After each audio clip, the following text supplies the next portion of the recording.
So here we are with the new Mazda 3 Turbo Hatchback.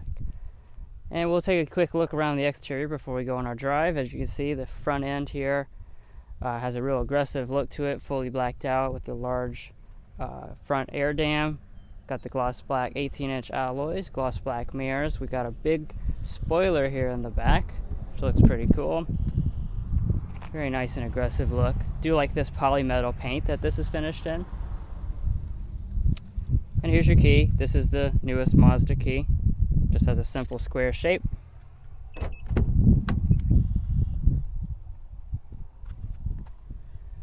And just kind of taking a look inside here. Of course, we have the black leather seating. You can get red. That's exclusive to the hatchback. Door trim's very nice. Full leather, metal speaker grills.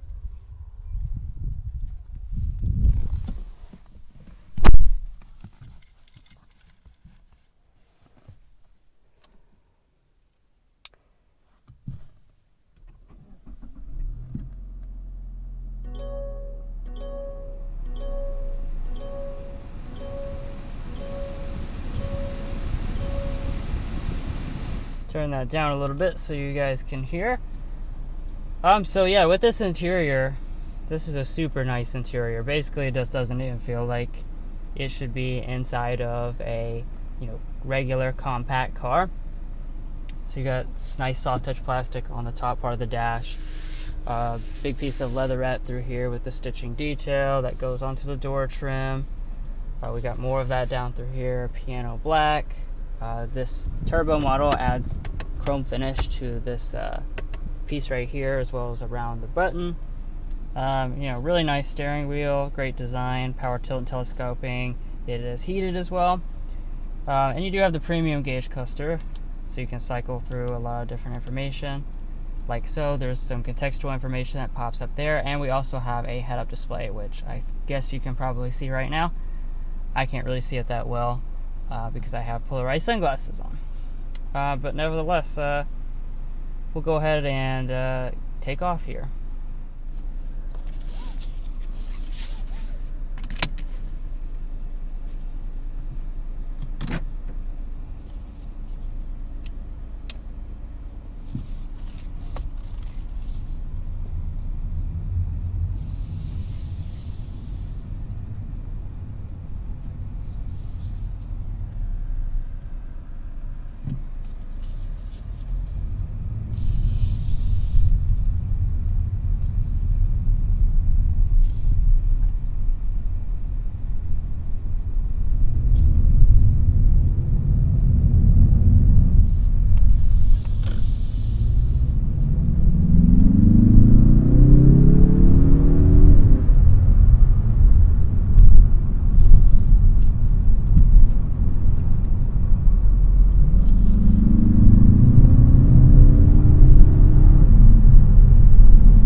Now that you've seen me demonstrate it a couple times there, let me give you some specifications on the performance. So what you're looking at is a 2.5 liter turbocharged 4-cylinder engine. This is exactly the same as in the larger Mazda products, but it's been brought down to the smallest package yet, which is this 3. It's making the same power, so 250 horsepower, 320 pound-feet of torque. Both those numbers are really healthy, but especially the torque figure is very impressive. It is also going to be paired to standard all-wheel drive, so you don't have any trouble putting the power down.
As far as the transmission, we do have a 6-speed automatic.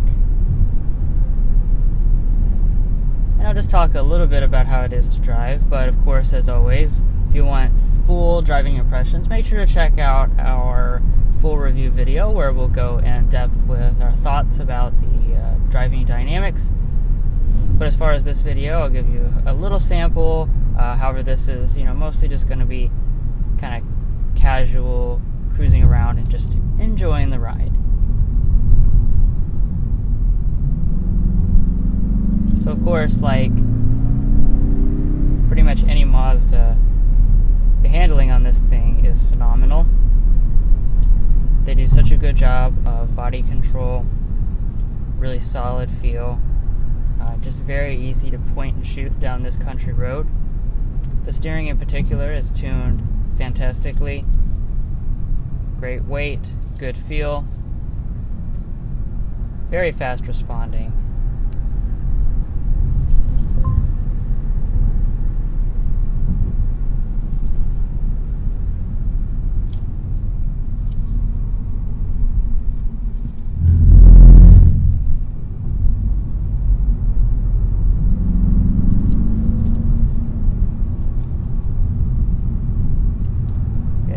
Throw this thing around corners and it's such a joy. Just grips to the road,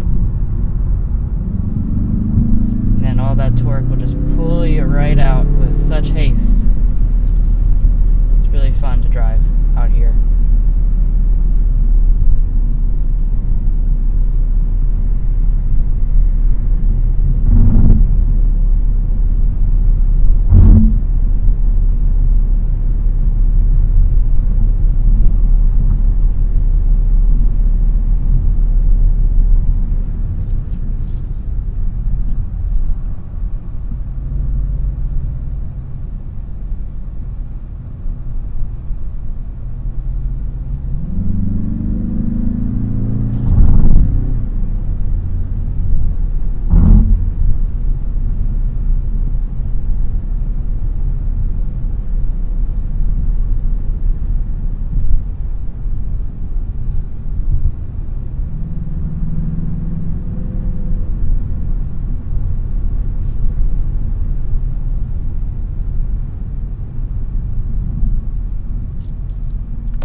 As you can see, it does recognize the traffic signs as well as stop signs in both the gauge cluster and the head-up display. The head-up display also displays blind spot monitoring information as well, which I find to be very helpful, and none of the other models that I've sampled with head-up displays have done that, so certainly a nice touch.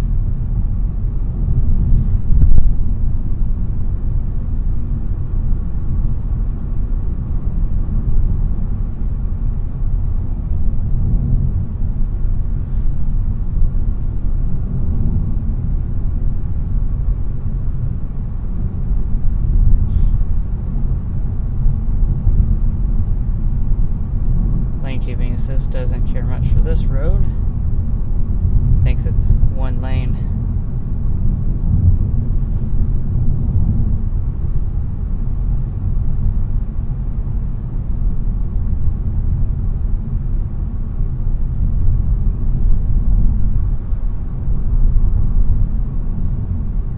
So I want to talk about visibility. I actually thought that this car would not have very good visibility due to the fact that it has large pillars, specifically the D pillar in the back.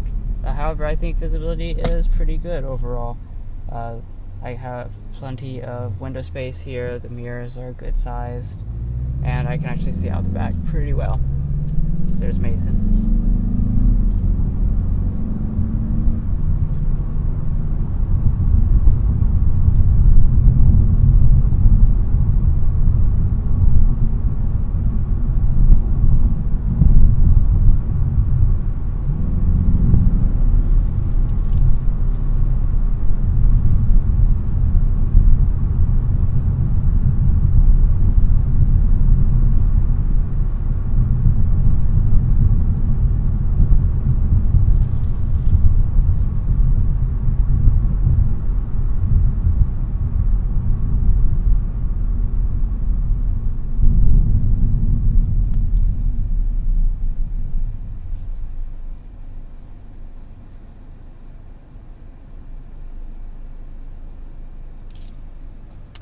You have a auto hold function, so you can take your foot off the brake at stoplights here. These are your climate controls. Really nice, high quality knobs here. You do have 3-stage heated seats, the heated steering wheel already mentioned. This is our 8.8-inch infotainment system. Right now we're on the map. You do control everything with this knob. This is not a touch display, and as you can see, it's too far away to safely reach anyways. But actually, Mazda's made this new version of their system quite simple. You just have 5 big, easy categories to go into. So entertainment is where you're going to have stuff like your audio. You can go down and hit music. You can switch to communication, which is going to be your phone stuff. Of course, you have as well Android Auto and Apple CarPlay if you prefer to use that. But actually, this is pretty user-friendly, if not extremely feature-rich.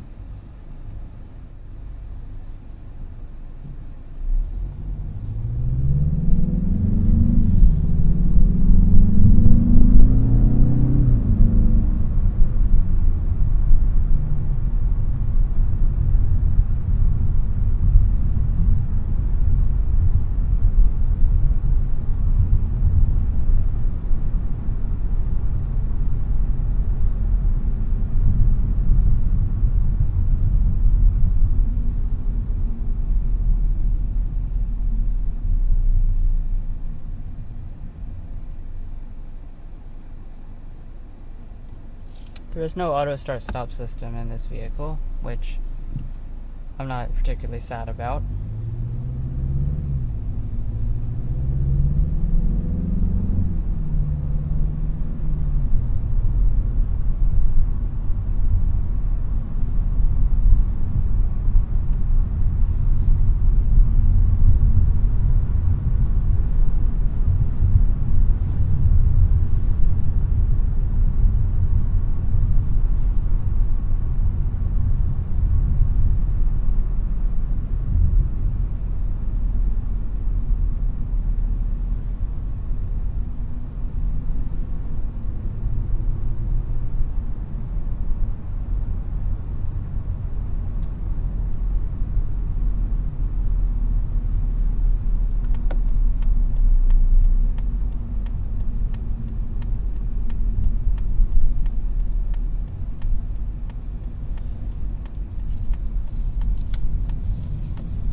As you can see, we do have a 360-degree camera system since we've got the Premium Plus version of the 3 hatch.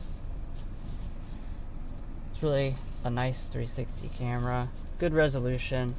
Everything seems pretty lined up. It's not the best I've ever seen, but it's mostly lined up. And like I said, the resolution is definitely very good.